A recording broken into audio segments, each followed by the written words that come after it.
Hello and welcome back to the Publisher Podcast from Media Voices. I'm Esther Thorpe, and we're nearly at the end of this special AI season, bringing you the sessions from the Definitive AI Forum for Media Information and Events. Each of these episodes is accompanied by a write-up of the key takeaways, which you can find on our site, voices.media, or get it delivered straight to your inbox every Tuesday by subscribing to the Publisher newsletter, also on voices.media. Before we get to this week's panel, I wanted to let you know there's still time to join us for the rest of our series of AI-focused masterclasses online. These are the masterclasses we first hosted in person at our AI event in November. They're all focused on how to get the best from AI in your publishing business, from measuring ROI to frameworks for success and how to use AI chatbots. They're running every Wednesday until the end of March. You can book now at voices.media/masterclasses using the discount code MV25 to save 25% on the £49 ticket price. Now back to this week's episode, which is a panel looking at whether AI is a golden opportunity for exhibitions and events organisers. This featured Greg Hitchen, CEO of Terrapinn, Alison Jackson, Group MD at 19 Group, Robin Booth, Managing Director at EMAP, and Robin Tapp, CIO at RX. They're interviewed by Flashes Flames Colin Morrison. Now, the panel discussed AI's role in enhancing face-to-face interactions and improving efficiency, as well as its use in revenue generation, leveraging metadata, and matching buyers and sellers. Here's Colin kicking the session off. In some ways, we haven't mentioned events much at all today, but of course, actually pretty well every publisher either runs events or thinks or feels guilty for not running events. And of course, there isn't any area of media-related stuff that's bounced back as well and as strongly as trade shows have since the pandemic killed them off for nearly 2 years. So this is, in the context of today's discussion, this is an overdue session now where my chosen sort of topic was to say, is AI a golden opportunity for events? And the flip side of that is, or does it really matter at all to events? Greg, do you want to kick off there, please? I don't know whether we all realise it here. We are living in one of the most exciting periods in our history. Possibly within the next decade, we will approach artificial general intelligence. So that's pretty far out, and it's way beyond the sort of things we've been talking about today. But my big contextual thing for the moment is that whilst AI is disrupting many media, it cannot really destroy face-to-face. It can augment it, it can make it better, but I do not believe it will destroy it. There is no existential crisis. So how are we using AI? Well, in terms of we use it for revenue and cost efficacy. But the big thing, the really big thing for me is if we can find a way to match buyers with sellers in a seamless way that uses lots of metadata so that we can really match buyers and sellers. And then if we can do that, we could apply that to our brands and our data, and we could potentially go into other media businesses. So that's my opening remarks. Alison, do you want to give us your version of that? Yeah, what he said. So we've got slightly different. We're 90% trade show in our business. And I think AI is a huge opportunity. Trade shows have been around since 1241. They're not going anywhere. And as you rightly said, they bounced back from the pandemic. But they are very, very laborious processes.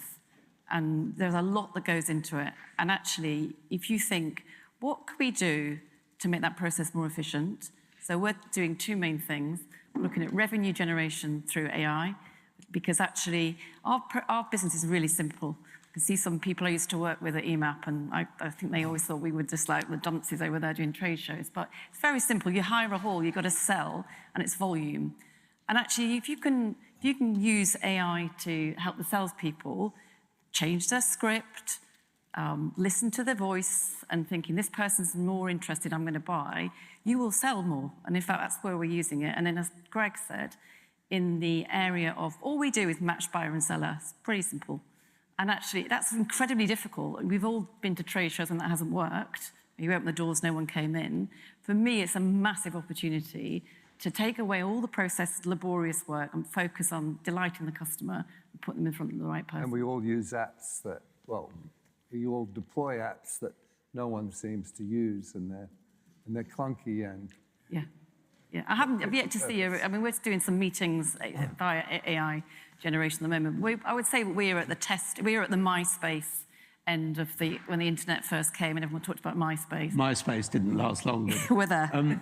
Robin, RX and RELX are a particularly interesting company in this context, very large information publisher who certainly boast a lot about AI being very valuable to it. So in your current sort of workday mode, what is AI doing at RX? I think we're doing some of the same things that everyone else is doing. So in my technology team, our coders use AI to improve their speed and accuracy. Our marketing people use AI to speed up the processes of creating marketing content. And our salespeople, somebody mentioned Gong earlier on, we're using that to improve the performance of the sales teams. But I think that the recommendations piece is really a big future point for us.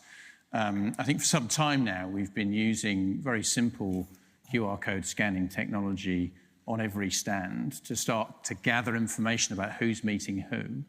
And we're now starting to augment that with feedback to kind of go, do you think that was a good meeting? Was it why was it a good meeting? Was it not a good meeting? If not, why not? And I think using that to create kind of a real-time version of recommendations that goes, you came here, you gave this a bad score. Why was that? Well, if that's the case, then you should go see these guys. Or if you gave it a good score, then you should go see those guys. And all of that information is feeding back in real time into the model as context for the next recommendation. So other people like you, we won't recommend them again if you thought they were bad, but we will recommend them again if you thought they were good. So that begins to build into the model and create, I think, improved real time, almost turning it into a conversation, which I think is quite powerful. At the same time, we are then gathering data about who met who and what they thought of that meeting. So we are beginning to build a database, effectively, tracking what's going on in the industry. And I think that's powerful for the industries that we support, particularly the industries where we have multiple shows through the year. We might have a show in construction in London, in Paris and New York. And by the time we get to New York, we know what's hot and what's not this year in the industry. We know what's going to work and what isn't. And we can start to create insight products for our exhibitors to say, you're coming to New York. If you want to be more successful, this is the sort of stuff that's working really well at the moment in London and Paris. So I think there's a whole new dimension. That's a really fundamental change over time. Yeah, I think it is over time, yeah. So Robin, you're more a publisher with non-trade show events, right? Yep, we don't really have any trade shows. We're conferences and awards. We have about 80 or 90 of those a year. I hope Greg's right. I'm not ready to be quite as definitive because I think there's a world coming that we don't yet understand and we can't yet grasp. It's exciting, though. I think it's really exciting. If you think of the pace of technology change when you look backwards, let alone what's coming. If you think when the internet first emerged, would you imagine you could stand on a street corner, pull a device out of your pocket and call a taxi? It's unimaginable. So where might we be in such a short space of time? What we're trying to think about more is not what can the AI do, but what event problems have we got that this might help with? And there are lots of those. I think it's getting harder and harder to get people to attend because our attendees are getting more time poor. If AI makes them more productive, does that give them more time, that precious gift of time back, so they're more able to come to events, conferences and awards? I think sponsors have got much more demanding around AI ROI, and I think we're still bad at that. I don't think we're very good at explaining to them what they're going to get and then afterwards what they actually got and the value that had to them, and I think AI has a massive role to play there. I hope it's going to be a big wake-up call. I think we're a bit complacent in the event space. I think we've trotted out the same stuff on conferences for years. The experience has got to get better. The content's got to get better. The analytics have got to get better. And I think AI has a very big role to play in all three of those things. So Phil Saul would say we've been doing the same thing for 1,200 years. Is that right, Alison? Yeah, and it has changed, hasn't it? But I think you've got 10,000 people in a hall and they're looking at 300 different sets of products. What you can do with that data is off the charts. So what are we currently doing? What's either small steps or big steps in the companies under a report for shareholders saying, this is what I'm doing for AI? Well, we're backed by private equity, and the investor community loves AI. So we're kind of like, we kind of get a strategy, because when we sell, we're going to sell for more because we've got an AI strategy. So I would say that we are playing at it, and we need to be more systematic from next year. So we're experimenting with lots of different various apps on terms of... What type? Things to generate revenue, sales tiller, and then things like just event apps, meetings. That's the main two areas. We've got like 10% of our business is what I would say content. So those editorial teams and content teams are just been producing the content faster and actually thinking about how we might monetize it outside of the trade show experience. Can I maybe talk, Colin, about two things we've done that have really stuck? Two things we're doing at the moment and one thing I want to start doing. Two things that we've done that have really stuck, and we did those about 18 months ago. And it sticks when your staff start asking, where is it, where is it, where is it? Awards is a massive money spinner for any of us in this room. If you're lucky enough to have very credible ones, they can have huge margins on them. I don't think we have ever provided a good enough service. We expect entrants to take hours to fill out a very complicated entry form. And then we say, thanks for doing that. Bad luck, you weren't shortlisted. See you next year. Would you come back next year if that's the service you get? Now, say for something like Local Government Chronicle Awards, I have 1,400 people on there on the night. We get up to 2,000 entries. We will now provide judges' feedback on every single entry, whether you were shortlisted or not. We used to only do that if you were shortlisted, because we didn't have the time to do it on scale. Now you can with AI.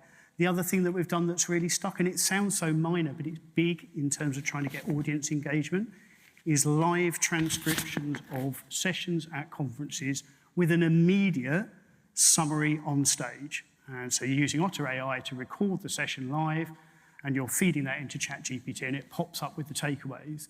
Everybody wants takeaways from an event. What do I need to remember? What did I need to do? Two other things that we're doing. I'm absolutely plagiarising everything Greg at Terrapinn are doing. I think they're doing some super cool stuff with Bridge Media. They're doing that on huge scale with big trade shows. I'm trying to work out how do I do that for much smaller scale events. And then the final thing I think we need to think about is content.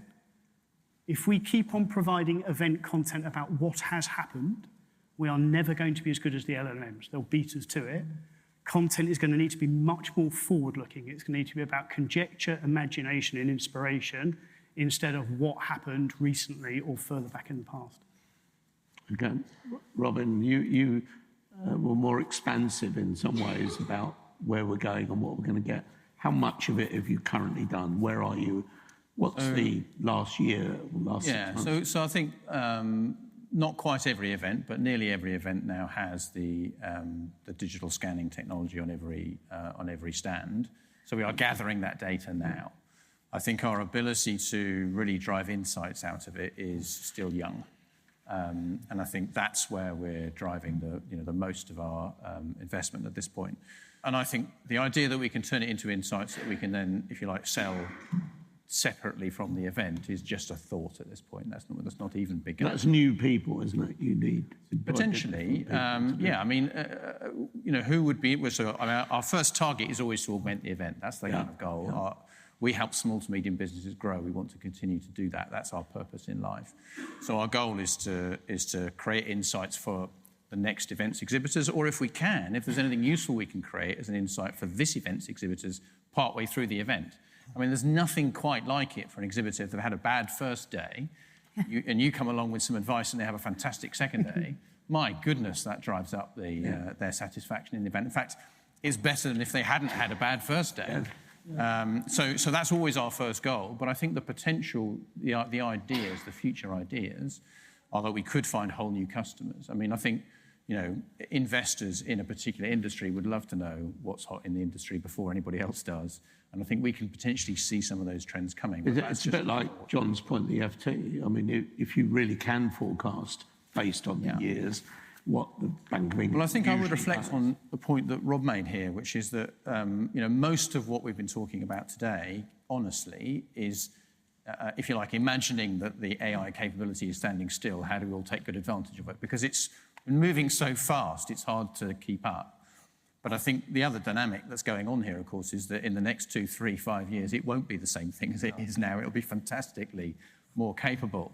And so I think the key thing for us now is to gather the data and get that machine working as effectively as we can, because I think that is our differentiator as an organisation, right? And I think for anybody, in the world of fast-paced moving AI, know what your differentiator is and focus on protecting it like mad. So we will not be selling that data. We might sell insights arising from that data. That's our key, is to have better knowledge, better data from which to drive insight than others. Is a fundamental part of that having some sort of 365-day relationship? Because many of us have the experience of trade shows as being you only hear from them when they want the money, right, and then you don't hear from them until after the next show, and so it goes on. And that, whereas publishing by definition is a continuous cycle. Is that kind of where you guys... In quite a lot of industries, honestly, we've struggled to do that. We have tried it a number of times to create 365 relationships. We've managed to do what we call broaden the shoulders, which is sort of engage people more before the show and engage people a bit more after the show. But only in very limited and specific circumstances, I think, have we really created a 365 event. But what we do have is what we call geoclones, which is an event that's grown in Europe. We might take to Africa or China or Japan or the US. Yeah. And then we get, because a lot of the industries we support are global, and then we do create effectively around the globe and around the year relationship, because we have another event driving. We have one in the spring, one in the middle of the summer, one in the autumn, in different parts of the world. And so I think we can start to drive that recognition, but I don't think it's outside the event. I think it's around the event.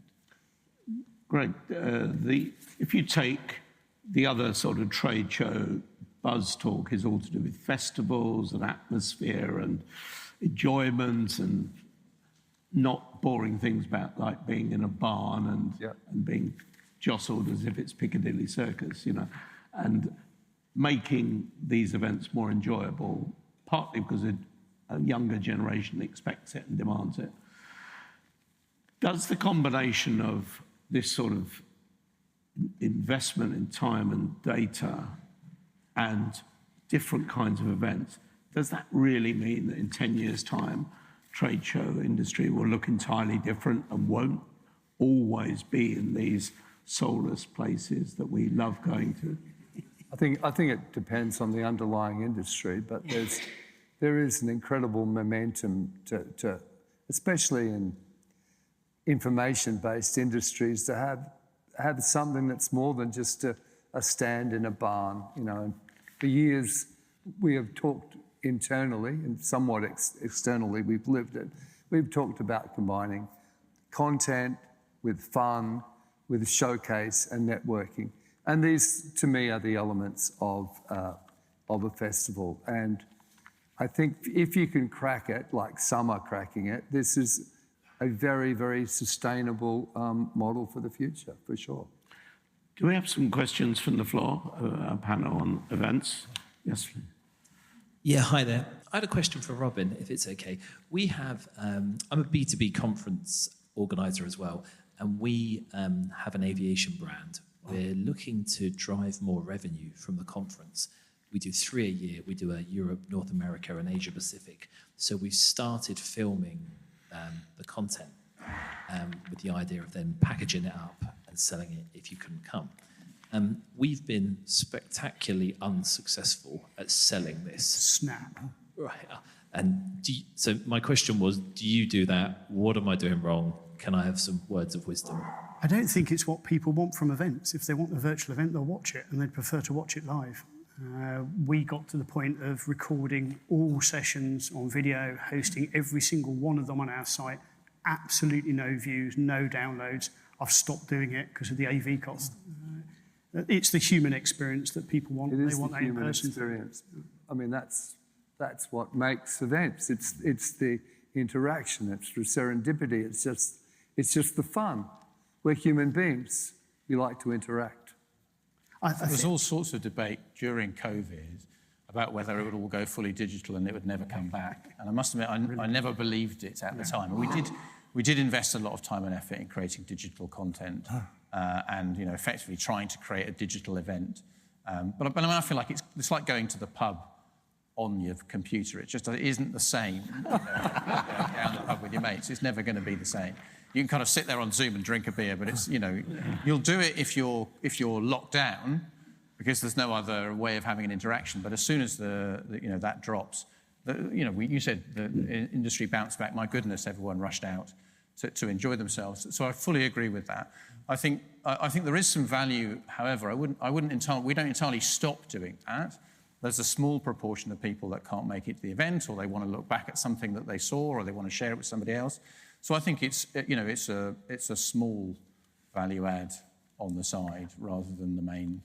I should probably caveat it. I'm getting tempted to come back and have another go, just because the technology is changing a lot.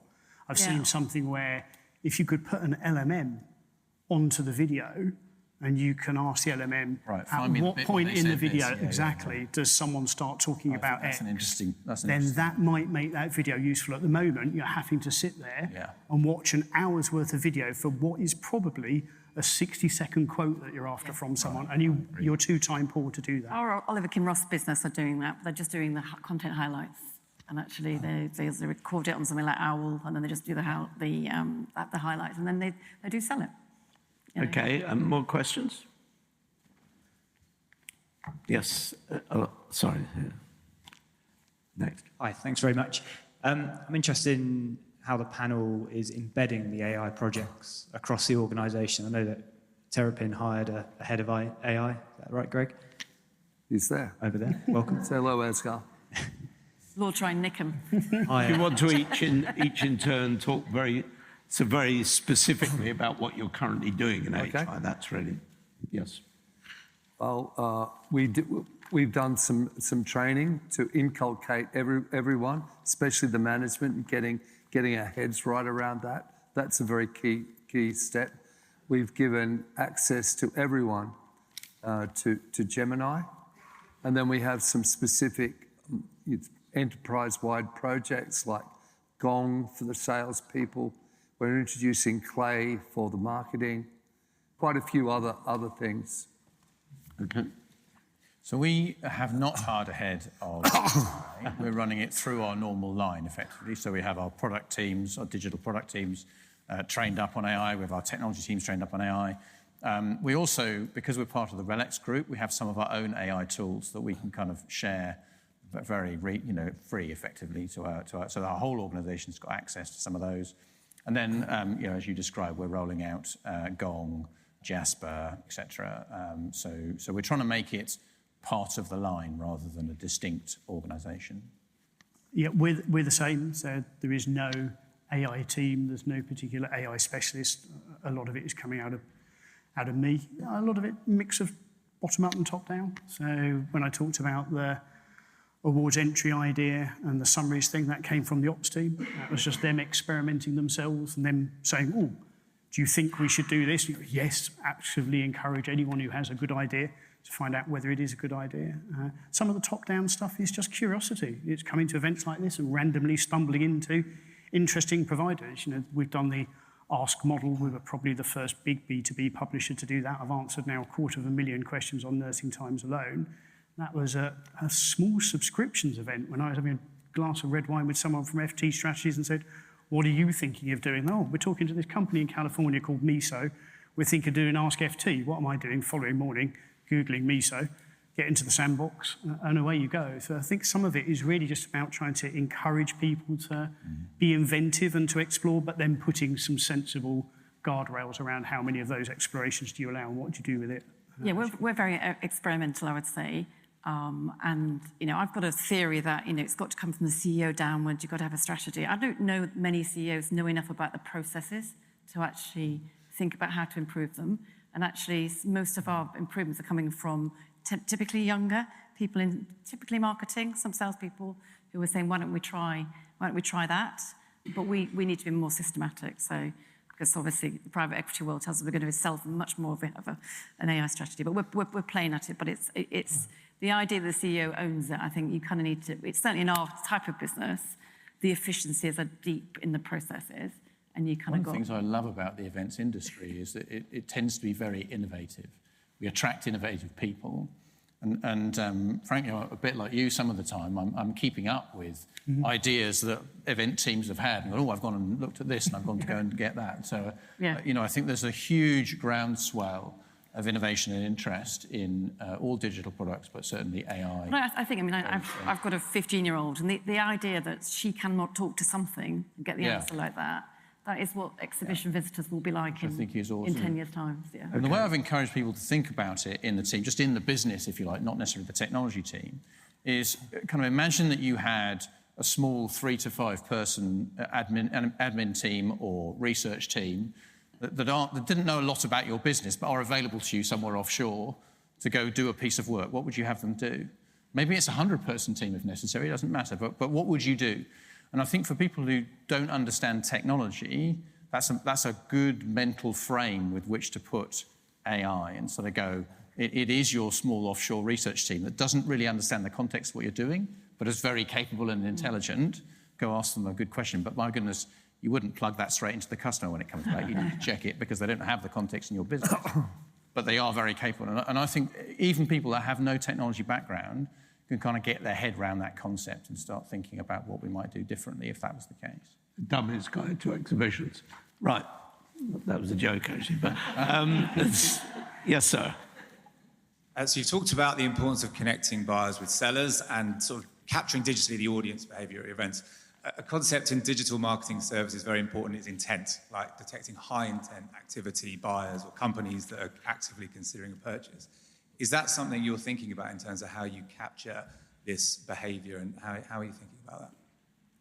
So to make sure I understand the question, so you're saying it's a sensitive topic for them, effectively, and they may not want to share it. Is that the logic? Well, it's more the idea that at any given point in time, most of your potential customers are not considering a purchase, and part of the art is trying to identify the bits of the audience that are exhibiting high intent activity. And I've always thought events, by their nature, are a high intent activity compared I think they are, but I do think you're right, is that in any audience there's a mixture of intent. And there are people at the very early stage of that cycle where they're just thinking, I'd like to see what's going on in this area. And there are others further down the pipe who are thinking, right, I'm ready to go. I'm just choosing between these two, I want to go see them.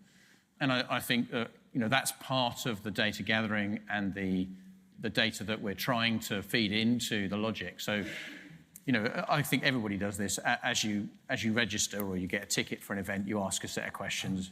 Who are you? What organisation? How big is it? Blah, blah, blah. What are you interested in? And that's the kind of basic of the recommendation engine that you might drive off the back of that. But there's a lot of other metadata around it. There's a lot of other metadata around and that's if one could capture that, one is really onto something. Absolutely.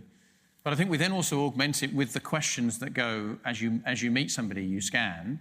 And then you go, actually, that was good, but I'd like more of this. And then you can ask a question at that point. So I think that's part of the data we're trying to gather. And I think as we do the recommendations, because all recommendations have got, obviously, not being silly, but two sides, right? We've got a buyer and a seller. And the buyer might be early in the cycle and say, I want to meet lots of sellers.